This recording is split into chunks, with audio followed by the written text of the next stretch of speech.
Bonjour, je vous retrouve aujourd'hui avec un nouveau tuto vidéo. Je m'installe pour les ateliers de Karine. Alors aujourd'hui, je vais continuer un petit peu, coucou, je vais continuer en fait ma petite série de tags là que j'ai commencé il y a déjà quelques mois de ça.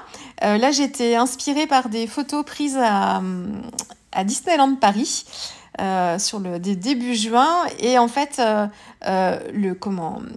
le monde d'Alice au pays des merveilles m'inspire toujours beaucoup et là j'avais envie de faire deux tags justement sur cet esprit-là.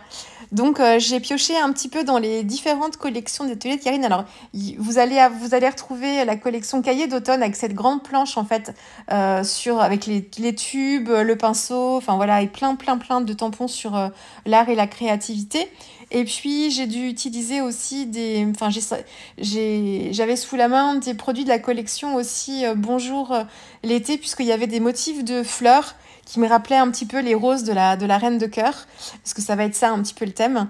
Donc voilà, donc j'ai sorti un peu tout, et là en fait je vais travailler avec ce motif, ce petit bouquet, donc de la collection Cahiers d'automne, qui va être vraiment mon élément principal en fait pour cette page-là. Donc, je travaille ici sur un papier aquarelle en 100% coton et je vais tamponner mes motifs. Alors, oui, je tamponne. J'essaye de laisser... En fait, j'ai un pad d'encre qui est très récent ici. Donc, il est bien chargé en encre. Et ensuite, pour avoir un tamponnage assez net, j'hésite pas en fait à rester un petit peu appuyée en fait sur mon tampon. Alors pas à 3 heures non plus, mais quand même plusieurs secondes pour que l'encre ait le temps de se déposer et de s'imprégner un petit peu dans le papier pour avoir un motif un peu net. Là, je travaille sur le papier centenaire de Gerstacker, qui est un papier en 100% coton qui est très souple et qui permet quand même un tamponnage plutôt précis sur un papier qui a quand même du grain. Parce que les papiers aquarelles, souvent en 100% coton, ont pas mal d'aspérité, même s'ils sont à grain fin, et les tamponnages se font pas toujours très très bien. Celui-ci est plutôt souple, donc permet les tamponnages un peu plus précis. Mais voilà, pas hésiter à rester appuyé un petit peu quelques secondes, sans trop bouger pour pas faire baver le tampon.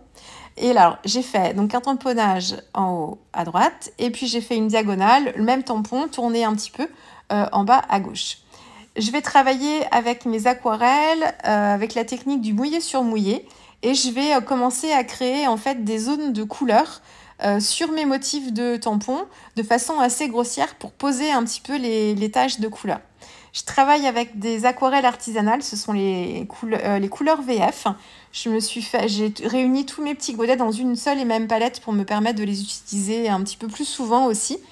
Et je travaille donc dans le mouillé, donc j'ai pchité de l'eau sur mon papier. J'ai bien réparti en fait l'eau avec un spalter pour me permettre d'éviter d'avoir des flaques déjà. Et puis je le fais plusieurs fois. Vous voyez, je recommence parce que j'ai perdu du temps. J'ai fait mes mélanges après avoir pchité de l'eau et du coup ça a le temps de sécher un petit peu quand même. Et ça, faut pas hésiter. Quand on veut vraiment travailler dans le mouillé, il faut pas hésiter à utiliser justement un pinceau. Alors un spalter c'est encore mieux parce que c'est un peu plus large et ça permet de travailler un peu plus vite, mais ça vous permet en fait d'imprégner votre papier. Il y a même des aquarellistes qui passent leur papier en 100% coton directement sous le robinet d'eau. Alors souvent ça marche avec du papier 300 grammes, mais faut faire attention quand même, ça dépend de la qualité du papier coton quand même. Et il existe des papiers en 100% coton qui sont très très très épais, qui font presque 600 grammes pour certains, même plus je crois. Et du coup, qui eux sont faits pour être passés vraiment sous le robinet d'eau, carrément trempés dans des bassines. Bon là ici, c'est pas, enfin je sais pas si le papier résisterait, mais là je cherchais pas à faire forcément ça. Mais il faut pas hésiter à passer 2 fois. Donc vous pchitez de l'eau, vous passez votre pinceau, vous pouvez attendre un petit peu et vous repchitez de l'eau et vous repassez le pinceau dans un sens, dans l'autre. Et comme ça va permettre au papier d'être bien mouillé à cœur et de conserver l'humidité plus longtemps. Alors, une fois qu'on a parlé du papier, donc tant que c'est humide, je dépose mes couleurs. Donc j'ai commencé par appliquer des touches de lumière avec un jaune. Je vais pas vous donner les noms des couleurs VF, hein, parce que c'est voilà, c'est des couleurs un peu particulières, mais qu'on peut retrouver aussi dans des teintes similaires dans d'autres marques, hein. Donc un jaune pour travailler le cœur de mes fleurs. Donc je prends un jaune plutôt dilué et je pose juste les taches en fait, des taches de couleur. Ensuite, j'ai utilisé le rouge, donc un rouge assez vif, mais un peu dilué quand même, parce que je veux pas que ce soit trop chargé en pigments trop vite, hein, donc je veux quelque chose de plutôt doux et plutôt flou. Donc je pose la couleur rouge en fait sur la rose, mais avec le système de fusion en fait, ça va fuser un petit peu en dehors du motif, mais c'est ce que je cherche avec cet effet flou.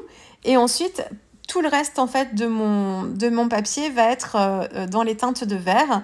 Donc là encore, une couleur verte assez diluée, et je vais poser mes couleurs sur les feuilles, donc tout autour de la fleur. Le vert va se mélanger un petit peu avec les zones qui sont un petit peu plus rouges, et puis je complète comme ça de manière à respecter un petit peu la diagonale. Donc je vais pas faire vert partout. Vous voyez là, je laisse une zone un petit peu plus claire en haut à gauche. Idem en bas à droite. Alors ça reste pas forcément blanc, mais on a une zone un petit peu plus claire. Et par contre, je viens intensifier là où j'ai le motif de feuille avec le tamponnage. Je viens intensifier un petit peu plus avec une couleur d'aquarelle moins diluée, donc un peu plus chargée en pigment. Ensuite, je sèche. Donc là, c'est après séchage. Donc vous voyez que ça s'est quand même très très très adouci tout ça. Et du coup, là, je viens travailler plus les détails. Donc sur un papier bien sec, donc ce sont exactement les mêmes couleurs à peu près. Et je viens travailler, alors j'ai pas travaillé l'intérieur des fleurs pour l'instant, je m'occupe des feuilles là plutôt.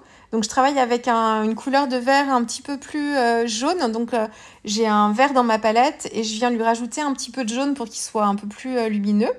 Et alors les motifs de feuilles sont pas très très grands, hein, donc je m'éternise pas non plus, mais j'essaye avec une taille de pinceau plutôt petite ici, j'essaye de travailler un petit peu les ombres quand même.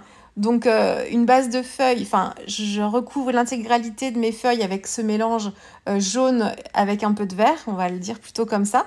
Et ensuite je viens intensifier avec le même mélange mais avec une plus grande proportion en vert pour travailler un petit peu plus les effets de contraste et de volume, hein. Toujours c'est voilà, pour apporter un petit peu de vie et un petit peu de 3D à mon tag.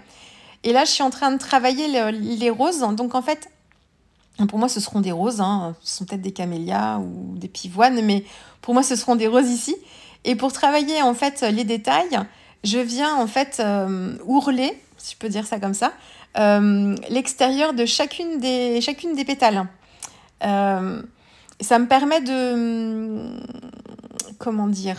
d'apporter un petit peu de contraste en fait, parce que les motifs du tampon sont c'est une rose qui est assez fermée avec plein de pétales en fait qui se chevauchent, et c'est pas forcément évident de faire un dégradé sur des motifs de tampon comme ça, ou du moins ça demande vraiment une précision et vraiment avec un pinceau assez fin et bien contrôler son geste. Et ici, en fait, comme j'ai déjà une base de couleurs, je peux me permettre de suggérer en fait les détails de la fleur avec juste un petit liseré. Donc ce que je fais, c'est que je prends de la couleur, donc mon rouge, que je dilue en fait presque pas.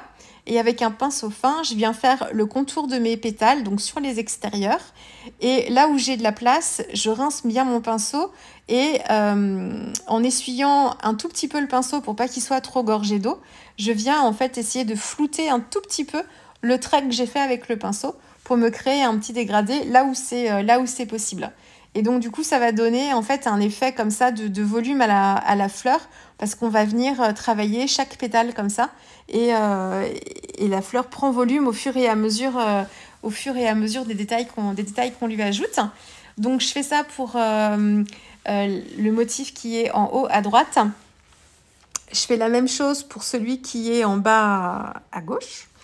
Et alors, il y a deux motifs de fleurs différents que je vais travailler pour autant comme si c'était la même fleur. Et même technique, je viens travailler, donc pour la fleur qui est plus petite à côté, je viens travailler encore les extérieurs, mais que d'un côté, je crois, de mémoire. Et encore une fois, avec mon pinceau rincé, je viens étirer un petit peu la couleur là où c'est possible. Donc c'est un petit travail de précision. Et je trouve ça plutôt intéressant. Alors, c'est des techniques d'aquarelliste, hein, enfin des techniques d'aquarelle. Soit on travaille sur une base blanche et on travaille tout de suite en fait le dégradé et les détails en faisant plusieurs couches, mais on travaille tout de suite voilà, dans la précision. Ou alors on travaille dans le flou comme ça. Vous avez pas mal de réas d'aquarellistes qui sont travaillés comme ça, ou alors les couleurs sont posées comme ça, pour les paysages surtout. Des touches de bleu, des touches de vert, des touches de jaune pour des côtés lumineux, et ensuite avec des couches successives on va du plus flou au plus net, c'est-à-dire qu'on rajoute de plus en plus de détails et de choses un petit peu plus précises.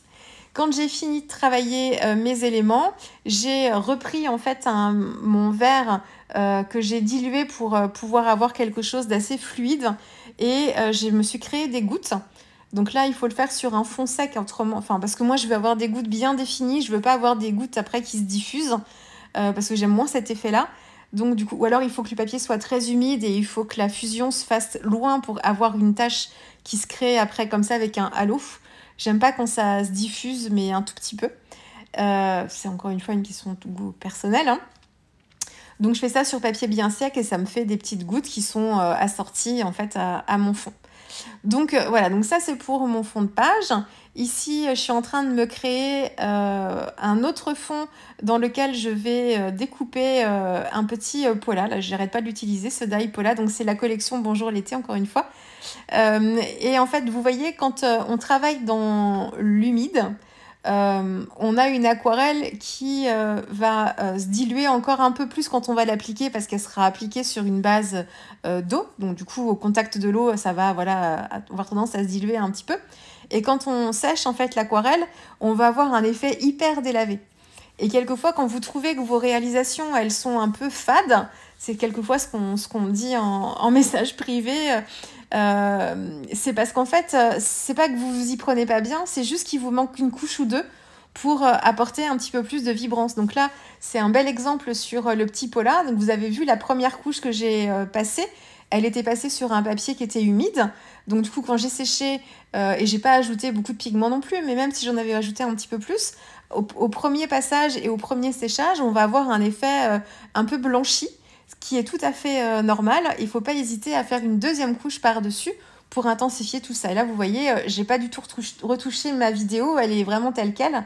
Vous voyez les couleurs à peu près fidèles. Là, je trouve, à la vidéo, c'est assez fidèle. Vous voyez que le polar, il est quand même lumineux, quoi. Il y a quand même une intensité dans les couleurs. Donc, c'est juste l'ajout de couches. Donc, il faut juste y penser. Faut pas rester, si vous trouvez que c'est trop fade, c'est qu'il vous manque des couches pour que ce soit un petit peu plus lumineux. Alors, j'ai travaillé mon fond, j'ai refait un petit fond pour découper mon pola, j'ai choisi ma photo que je pensais mettre en noir et blanc, et en fait j'ai préféré choisir la photo plutôt couleur. Et comme je prenais en fait qu'un tout petit bout de la photo, ce qui me gênait en fait sur la photo couleur, c'est que j'avais d'autres détails en fait je voulais que du rouge et du vert et du blanc accessoirement. Et en fait, j'avais trop de détails colorés autres. Mais quand j'ai que j'ai placé la photo sous le pola, ça a enlevé en fait tous les détails qui me gênaient, et j'avais vraiment que la concentration du vert et du rouge des cartes. Et du coup, ça me convenait mieux. Donc, quelquefois, faut pas hésiter non plus à retailler vos photos aussi directement, ou voilà, à utiliser d'autres petits embellissements pour glisser les photos dessous. Et du coup, voilà, ça change aussi un petit peu l'esprit et le visuel. Alors là, je suis en train de travailler mes feuillages pour compléter un petit peu ma scène, parce que je trouvais que mon fond, j'aimais bien les roses, mais je voulais travailler un petit peu plus quand même. Donc c'est un motif de tampon feuille qui se trouve sur la même planche de tampon cahier d'automne que le bouquet avec les roses là, que j'ai utilisé pour le fond de mon tag. Je mets en couleur, donc là c'est pareil, les mêmes couleurs, le même vert mélangé avec beaucoup de jaune pour me faire une base plutôt lumineuse. Et ensuite je viens travailler le contraste et le volume de ma feuille. Et en fait là j'ai plutôt d'habitude, je fais foncer en bas comment, je cherche mon mot, au bas de la feuille, en fait, là où il y a les ramifications, vraiment, là, au tout début, à la base, c'est bon, j'ai trouvé, à la base de la feuille, très foncé, et plus je vais vers la pointe de la feuille, et plus je fais clair. Là, j'ai pas fait comme ça. J'ai travaillé le bombé, en fait, de la feuille, parce que le motif du tampon est déjà travaillé un petit peu comme ça, et je suis venue assombrir que d'un côté. Donc, vous allez voir, mes feuilles, elles vont être foncées là, en haut, sur tous les côtés droits. Et je travaille le dégradé comme ça, de droite à... Enfin, là, ça va être de gauche à droite si vous prenez la feuille dans l'autre sens. Mais donc voilà, donc c'est le motif du tampon qui m'a inspirée et je trouve plutôt ça sympa de le faire comme ça aussi. On a un effet de volume qui est un peu plus important que quand on travaille le dégradé du bas vers le haut. Quand j'ai détouré, j'ai laissé un petit bord blanc tout autour pour apporter un petit peu de lumière. Alors, je ne fais pas systématiquement, mais ici, quand je fais des pages d'un journal, je détourne au plus proche du trait du tampon. Mais quand je fais des pages de scrap, je détourne mes tampons comme des embellissements et du coup, j'aime bien laisser un petit tour blanc tout autour et là, ça permet aux feuilles de se détacher un petit peu. Et le mot couleur vient d'une planche de tampons de la collection Raconte-moi, une planche sur l'art. Donc voilà, et puis pour le reste, je crois que je vous ai tout dit. Je vous laisse avec la dernière photo et puis on se retrouve très vite avec un prochain tuto pour les ateliers de Karine. Au revoir.